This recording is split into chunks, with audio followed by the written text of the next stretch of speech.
Hi welcome back to our YouTube channel. So ಯಾರ್ಯಾರು ಇನ್ನೂ subscribe ಮಾಡಿಲ್ಲ ಸಬ್ಸ್ಕ್ರೈಬ್ ಮಾಡೋದು ಮರಿಬೇಡಿ. ಇದು ಡೇ 2 ಇನ್ ಚೆನ್ನೈ.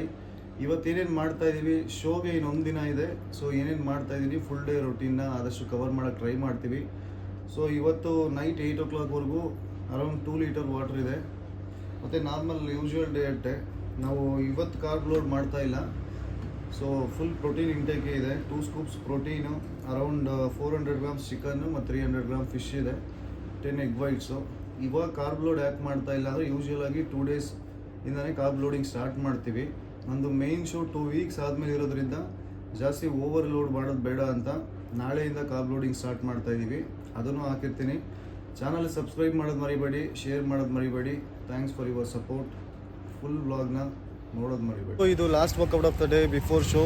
Just pumping workout. ಏನೇನು ಮಾಡ್ತೀವಿ ಅನ್ನೋದನ್ನ ಅಪ್ಡೇಟ್ ಮಾಡ್ತೀನಿ. ಸ್ನೇಹ ರೈಲ್ವೆ ಸ್ಟೇಷನ್ ಹೋಗ್ತಾ ಇದ್ದಾರೆ. ಪಾಪುನ ಕರ್ಕೊಬರೋಕ್ಕೆ ಅತ್ತೆ ಮಾವ ಬರ್ತಾ ಇದ್ದಾರೆ ಬ್ಯಾಂಗ್ಳೂರಿಂದ. ಸೊ ಅಪ್ಪುನ ನೋಡೋ ಎಕ್ಸೈಟ್ಮೆಂಟಲ್ಲಿ ಇದ್ದೀನಿ. 1 month ಆಯಿತು ಪಾಪುನ ನೋಡಿ. ಈ ಸಲ ಸ್ಪೆಷಲ್ ಏನು ಅಂತಂದರೆ ನನ್ನ ಮಗನಿಗೆ ಅಟ್ಲೀಸ್ಟ್ ಸ್ವಲ್ಪ ಆದರೂ ಈಗ ಐಡಿಯಾ ಇದೆ ನಾನು ಏನು ಮಾಡ್ತಾ ಇದ್ದೀನಿ ಅನ್ನೋದನ್ನ. ಸೊ ಅವ್ನು ಚಿಯರ್ ಮಾಡ್ತಾ ಇರ್ತಾನೆ, ಅದೇ ಖುಷಿ. ಇದು ವಾರ್ಮ್ ಅಪ್ ಶೋ ಆಗಿರ್ಬೋದು, ಆದರೂ ಒಂದು 70% ನಮ್ಮ ಬೆಸ್ಟ್ ಪ್ಯಾಕೇಜ್ ತರ್ತಾ ಇದ್ದೀವಿ. ಸೊ ವಿಡಿಯೋ ಕಂಪ್ಲೀಟಾಗಿ ನೋಡಿ, ಸಬ್ಸ್ಕ್ರೈಬ್ ಮಾಡೋದು ಮರಿಬೇಡಿ. Thank you. ಆಗಲೇ ಹೇಳ್ದಂಗೆ ಜಗದೀಶ್ ಅವರು ಜಿಮ್ ಕಡೆ ಹೊರಟರು ವರ್ಕೌಟ್ಗೆ, ಆ್ಯಂಡ್ ನಾನು ರೈಲ್ವೆ ಸ್ಟೇಷನ್ ಕಡೆ ಹೊರಟಿದ್ದೀನಿ. ಪಾಪುನ ನೋಡಿ 1 month ಆಯಿತು, ಆ್ಯಂಡ್ ಅವ್ನು ಹೇಗೆ ರಿಯಾಕ್ಟ್ ಮಾಡ್ತಾನೆ ಯಾವ ಥರ ಅಂತ ಗೊತ್ತಿಲ್ಲ. ಅವ್ನು ಸೈಲೆಂಟ್ ಆಗಿಬಿಟ್ಟ ಆ್ಯಕ್ಚುಲಿ ನೋಡಿದ ತಕ್ಷಣ. And I literally had that happy tears ಅಂತಾರಲ್ಲ, ತುಂಬಾ ಮಿಸ್ ಮಾಡ್ಕೊಂಡಿದ್ದೆ. ಆ್ಯಂಡ್ ನನ್ನ ಹತ್ರ ಬಂದ ಮೇಲೆ ಅಮ್ಮ ಹತ್ರ ಅಂತೂ ಹೋಗಲೇ ಇಲ್ಲ. ಆಟ ಆಡಿಕೊಂಡು ಅಮ್ಮ ಅಮ್ಮ ಅಮ್ಮ ಅಮ್ಮ ಅಂದ್ಕೊಂಡು. ಆ್ಯಂಡ್ ಈಗಂತೂ ಎಷ್ಟು ಮಾತಾಡ್ತಾನೆ ಗೊತ್ತಾ, ತುಂಬ ಮಾತಾಡ್ತಾನೆ. ಆ್ಯಂಡ್ ತುಂಬಾ ವರ್ಡ್ಸ್ ಹೇಳ್ತಾನೆ, ಸಾಂಗ್ಸ್ ಹೇಳ್ತಾನೆ, ರೈಮ್ಸ್ ಹೇಳ್ತಾನೆ. ರೈಮ್ಸಲ್ಲಿ ವರ್ಡೆಲ್ಲ ಬರಲ್ಲ ಅಂದ್ರೂ ಆ ರಿದಮ್ ಏನಿರುತ್ತೆ ಆ ರಿದಮ್ ಪ್ರಕಾರನೇ ರಾಗ ಹೇಳ್ತಾನೆ. ಆ್ಯಂಡ್ ಕ್ಯಾಮ್ರಾ ಓಪನ್ ಮಾಡಿದ ತಕ್ಷಣ ಕೈಯಲ್ಲಿ ಹಾಡು ತೋರಿಸ್ತಾನೆ. ಅದು ಯಾವಾಗ ಕಲ್ತ್ಕೊಂಡ, ಯಾರು ಹೇಳ್ಕೊಟ್ರು ಅಂತ ಗೊತ್ತಿಲ್ಲ, ಬಟ್ ಎಷ್ಟು ನೀಟಾಗಿ ತೋರಿಸ್ತಾನೆ.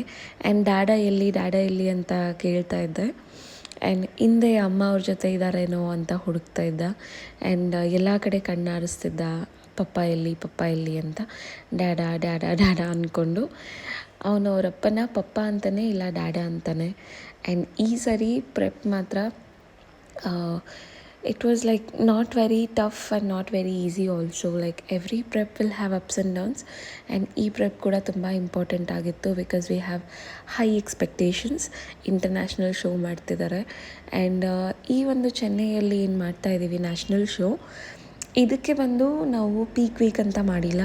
ಆ್ಯಂಡ್ ಏನು ಅಷ್ಟು ಕಂಪ್ಲೀಟಾಗಿ ವಾಟರ್ ಕಟ್ ಮಾಡ್ತಿಲ್ಲ, ಸೋಡಿಯಂ ಕಟ್ ಮಾಡ್ತಾ ಇಲ್ಲ. ಸೋಡಿಯಂ 1 ಡೇಗೆ ಮುಂಚೆ ಮಾತ್ರ ಕಟ್ ಮಾಡ್ತಾ ಇರೋದು. ಸೊ ಅದರಿಂದಾಗಿ ಒಂದು 70% ಆಗಲೇ ಮೆನ್ಷನ್ ಮಾಡ್ದಂಗೆ ಬ್ಯಾಕ್ ಆಗಲಿ ಶೋಲ್ಡರ್ಸ್ ಆಗಲಿ ಕಂಡೀಷ್ನಿಂಗ್ ಮಾತ್ರ ಸೂಪರಾಗಿತ್ತು. ಆ್ಯಂಡ್ 70% ಕಂಡೀಷ್ನಿಂಗ್ ತಂದಿದ್ವಿ. ಕಂಪ್ಲೀಟ್ ಏನು ಕಂಡೀಷ್ನಿಂಗ್ ಇರುತ್ತೆ ಅದು ಇಂಟರ್ನ್ಯಾಷನಲ್ ಶೋಗೆ ಮಾಡಬೇಕು ಅಂತ. Because international show is more important than this national show. ಇದು ಒಂದು ವಾರ್ಮ್ ಅಪ್ ಶೋ ಅಂತ ಯಾಕೆ ಹೇಳಿದ್ವಿ ಅಂದರೆ, ನೀವಿವಾಗ ಇಂಟರ್ನ್ಯಾಷನಲ್ ಶೋ ಅಟೆಂಡ್ ಮಾಡಬೇಕು ಅಂದರೆ ಅದಕ್ಕೆ ಮುಂಚೆ ಇಂಡಿಯಾದಲ್ಲಿ ಒಂದು ಶೋ ಆಗಿರಬೇಕು, ಆ ಶೋದು ಸರ್ಟಿಫಿಕೇಟ್ ಇರಬೇಕು ಆ್ಯಂಡ್ ಮೆಂಬರ್ಶಿಪ್ ಇರಬೇಕು. ಸೊ ಅದರಿಂದಾಗಿ ನಾವು NPC ಮೆಂಬರ್ಶಿಪ್ ತೊಗೊಂಡು ಆ ಸರ್ಟಿಫಿಕೇಷನ್ಗೋಸ್ಕರ ನಾವು ಈ ಶೋನ ಮಾಡಿದ್ದು. ಆ್ಯಂಡ್ ಎಕ್ಸ್ಪೆಕ್ಟೇಷನ್ಸ್ ತುಂಬಾ ಇರಲಿಲ್ಲ, because we were just giving our best. ಅಂದರೆ ಪೀಕ್ ವೀಕ್ ಮಾಡ್ದಿರಾ 0 carbs 5 days 0 carbs ಮಾಡಿದ್ದು. ಆ್ಯಂಡ್ ಆ 0 carbs ಮಾಡೋದು ಎಷ್ಟು ಕಷ್ಟ ಗೊತ್ತಾ. ಇವಾಗ ನಮಗೆಲ್ಲ ಒಂದು ಹೊತ್ತು ರೈಸ್ ತಿಂದಿಲ್ಲ ಅಂದರೆ ಹೆಂಗೆ ಅನಿಸುತ್ತೆ. ಬಟ್ ಅವರು 5 days ಕಂಟಿನ್ಯೂಸ್ ಆಗಿ ಒಂದು ತುತ್ತು ರೈಸ್ ತಿನ್ನಲ್ಲ. And no carbs at all.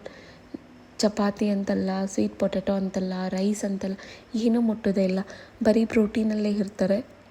And that is more challenging. So ಆ ಟೈಮಲ್ಲಿ ಅವ್ರಿಗಿರೋ ಎನರ್ಜಿ ಕಡಿಮೆ, ಅದರಲ್ಲೂ ಹೋಗಿ ವರ್ಕೌಟ್ ಮಾಡಬೇಕು.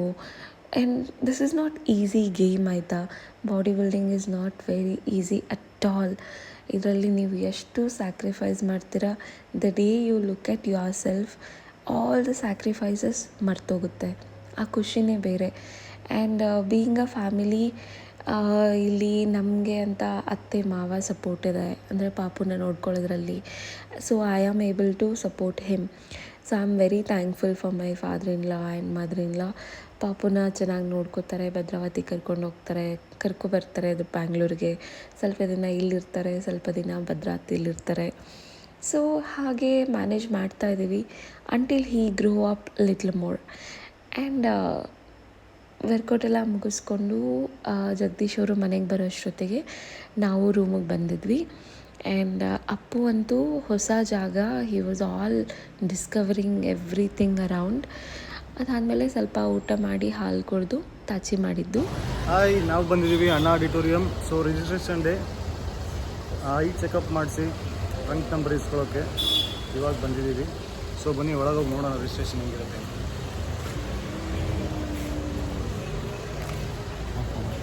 ಪ್ರತಿ ಸಲ ಯಾವ ಕ್ಯಾಟಗರಿಲಿ ಇರ್ತೀನಿ ಅನ್ನೋದೇ ಕನ್ಫ್ಯೂಷನ್ ಆಗೋಗಿರುತ್ತೆ. ಏಕೆಂದರೆ ಒಂದೊಂದು ಫೆಡ್ರೇಷನಲ್ಲಿ ಒಂದೊಂದು ಹೈಟ್ ಗ್ರೂಪ್ಸ್ ಇರುತ್ತೆ. ಸೊ ಕ್ಲಾಸ್ ಎಲ್ಲಿದ್ದೆ ಆ್ಯಕ್ಚುಲಾಗಿ ನಾವು ಕ್ಲಾಸ್ ಹೇಗೆ ತುಂಬ ಯೂಸ್ ಆಗ್ಬೋದು ಆ ಥರ ಐಡಿಯಾ ಇತ್ತು. ಯಾಕಂದರೆ ಶಾರ್ಟ್ ಇದ್ದಷ್ಟು ಮಸ್ಕ್ಯುಲಾರಿಟಿ ಜಾಸ್ತಿ ಕಾಣುತ್ತೆ.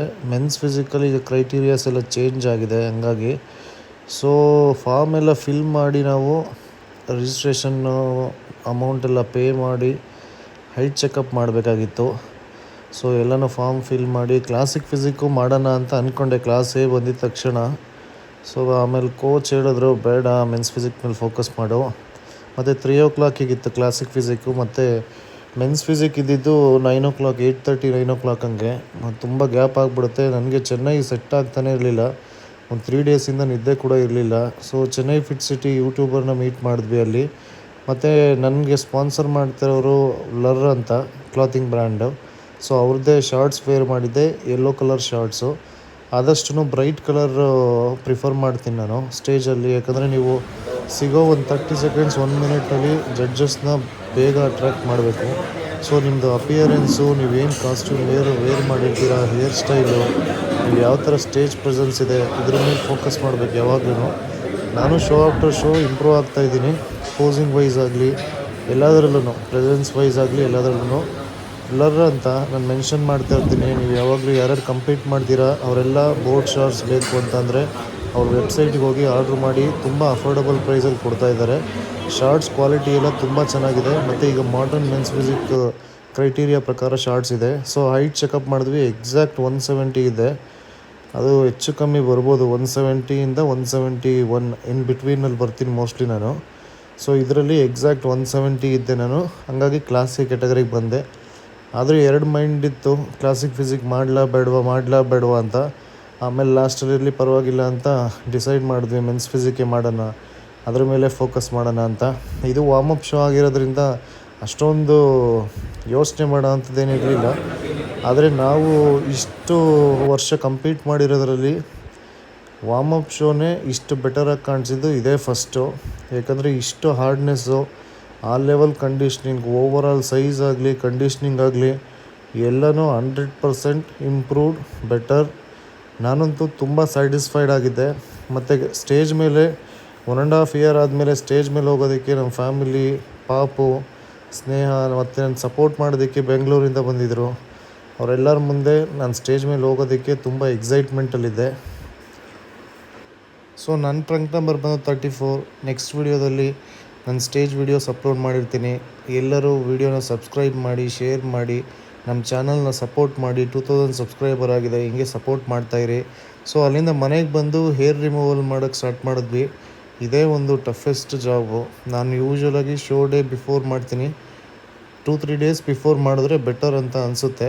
ಏಕೆಂದರೆ ಸ್ಕಿನ್ ಕಟ್ಟಾಗೋ ಚಾನ್ಸಸ್ ತುಂಬ ಜಾಸ್ತಿ ಮತ್ತು ತುಂಬ ಟಯರ್ಡಾಗಿ ಹೋಗಿರ್ತೀವಿ. ಸೊ ಹಂಗಾಗಿ ಇದೆಲ್ಲ ಮುಗಿಸಿ ಮೀಲೆಲ್ಲ ಕಂಪ್ಲೀಟ್ ಮಾಡಿ ರೆಸ್ಟ್ ಮಾಡಿದ್ವಿ.